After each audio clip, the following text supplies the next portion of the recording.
আসসালামু আলাইকুম এভরিওয়ান। আমি আজকে আপনাদেরকে চিকেন চাপ রেসিপি দেখাবো। তো দেখতে পাচ্ছেন সুন্দর করে ম্যারিনেট করে নিচ্ছি চিকেনগুলো। হলুদ, মরিচ, আদা, রসুন আর হচ্ছে একটা সিক্রেট মশলা দিয়েছি, এবং টমেটো সস, সয়াবিন তেল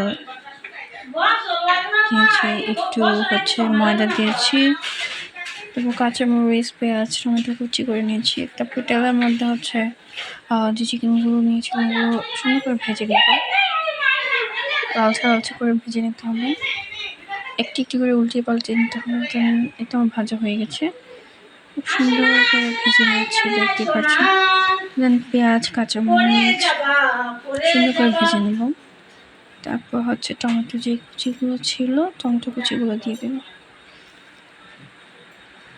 দেন ভাজা মাংসগুলো দিয়ে দেবো।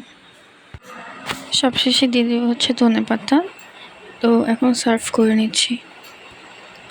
সার্ভ করার পর হচ্ছে উপর দিয়ে একটু শসা কুচি দিয়ে দিয়েছি, আর হচ্ছে কমপ্লিট হয়ে গিয়েছে।